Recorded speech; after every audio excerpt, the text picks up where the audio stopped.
Hello friends, in this video we are going to see top 5 tricks that we can use in Python to improve our code. So the first trick is the list comprehension. Okay, so if we want to automate some task, like you want to create a list instead of hard coding it, you can use the list comprehension feature. So suppose let's say you have a list which contains some numbers 1 2 3 4 5 and you are asked to create another list which contains the square of those numbers. So what you will do here is you can create a list B and you will say data square for data available in A, and now if you will print B, you will see that we have created a list which contains the square of the numbers that are available in list A. So this is the feature of list comprehension. Now moving to the second trick of our series. The second trick is you can use an else statement with a for loop. So we will see this with an example. Suppose you are given a list which contains some numbers 1 2 3 6 7, and you're also given with a target. Suppose the target is 8. So you have to write a program that checks if the target is available in the list or not. So what you will do, you will create a boolean variable and you will iterate through the list, and if you will check if the number is present or not. If it's present, then you will make the boolean variable equal to true, and in the end you will check.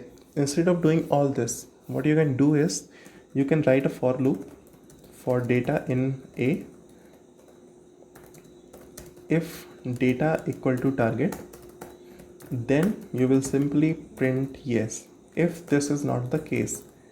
So you can directly use else statement with for loop and you will say no. If the if condition isn't true even for one time, in that case control will go over to the else statement. And now if we will run our program, we will say that we got no here, means 8 is not present. Now moving to the third trick of our top 5 Python tricks.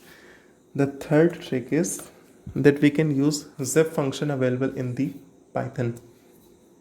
So what is a zip function? Suppose you are given two different lists and you want to iterate them all together. Like you have a list which contains numbers from 1 to 5, and you have another list which contains the square of those numbers that are available in A. So and you want to iterate them all together simultaneously. So what you will do, you will write for data 1 data 2 in zip of AB, and you will print data 1 and data 2. And now if you will run this program, you can see we can iterate two lists simultaneously. Also there are naive ways of doing these things, but I don't think it's good not to use the zip function which is already available. So the fourth trick in our top 5 list is deep copy. So first of all we will understand what's the problem. So let's say you're given with a list 1 2 3 and you created another list and assigned it to the previous one. And now if you will change the first position of the second list to let's say 10, and now we'll go to check the content of A, you will be surprised to see that the original content of A got changed. Now it's 10 to 3. So for now what you can do, you can use the slicing operator and now everything will be fine.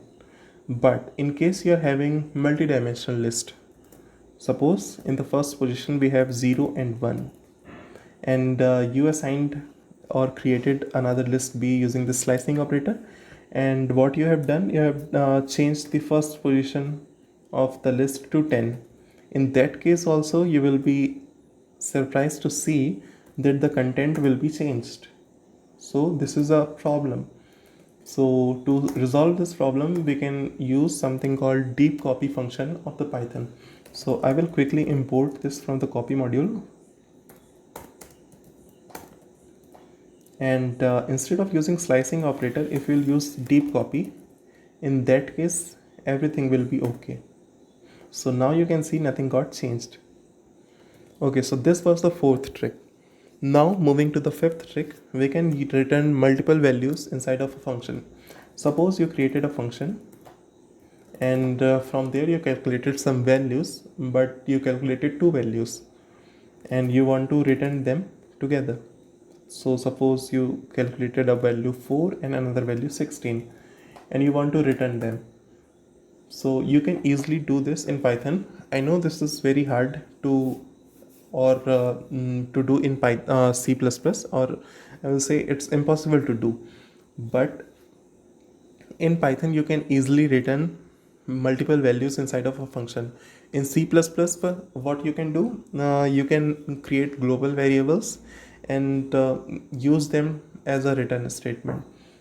So in Python we can easily return multiple values. So suppose I called this function func and it returned me two values, and now I can assign these two values to a and b variable, and if we will check a and b, you will see we get 4 and 16.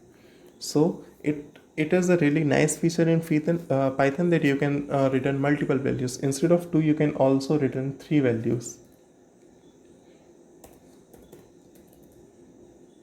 So I will create another variable c here, and if we will print c,